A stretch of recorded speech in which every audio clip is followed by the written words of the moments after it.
Now turning to campaign 2016, we have new reaction to another turbulent night at the Republican National Convention in Cleveland.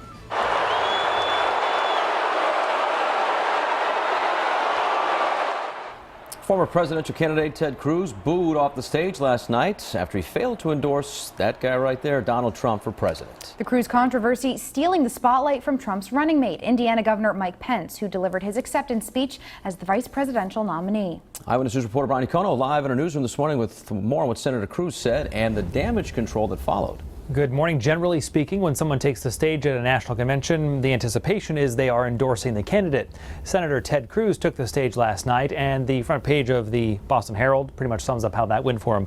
Boos Cruz. Here's part of what he had to say.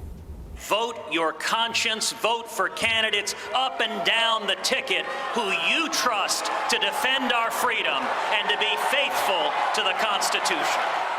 You can hear the boos right there. He was booed right off the stage, in fact. He didn't give any endorsement to Trump. Former Speaker Newt Gingrich followed that, however, and jumped in trying to clarify what Cruz had just said. Understood him, that there's only one candidate who can uphold the Constitution. To paraphrase Ted Cruz, if you want to protect the Constitution of the United States, the only possible candidate this fall is the Trump-Pence Republican ticket. Donald Trump, of course, on Twitter overnight, writing, "Wow, Ted Cruz just got booed off the stage, didn't honor the pledge. I saw his speech 2 hours early, but let him speak anyway. No big deal," he writes overnight. Donald Trump taking the stage, closing the convention tonight. Coming up in our next half hour, a broader picture of what happened last night. In the newsroom, Brian Econo, Eyewitness News. And we begin this half hour with news from the Republican National Convention. You're seeing live pictures from Quicken Loans Arena in Cleveland, where Donald Trump will take center stage tonight. Many supporters hoping he can end the convention on a positive note and bring the party together. Last night, Trump's running mate had his chance to introduce himself to voters. And Eyewitness News reporter Brian Econo live in our newsroom this morning with our campaign 2016 coverage. Good morning. At 6 o'clock, we showed you some of the turmoil from night 3 of the Republican National Convention. This was really also the first night that we really heard from the VP pick, Governor Mike Pence. The convention floor full of energy once again. Each night we're hearing from one of Trump's adult children. It's time for a president with common sense.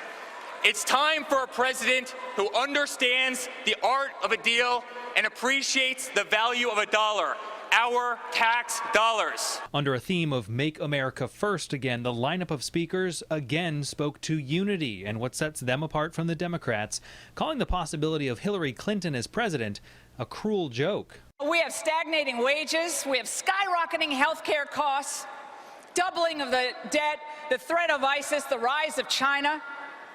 And the Democrats' answer to all that is to nominate the woman who helped to orchestrate America's decline.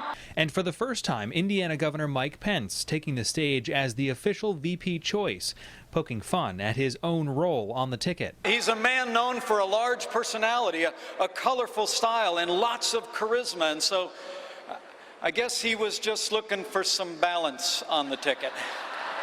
We have but one choice, and that man is ready. This team is ready. Our party is ready.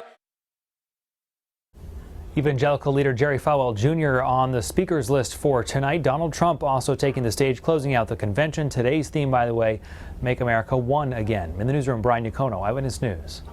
And CBS News will have live coverage of the Republican National Convention and Donald Trump's address tonight starting at 10 o'clock right here on WPRI 12.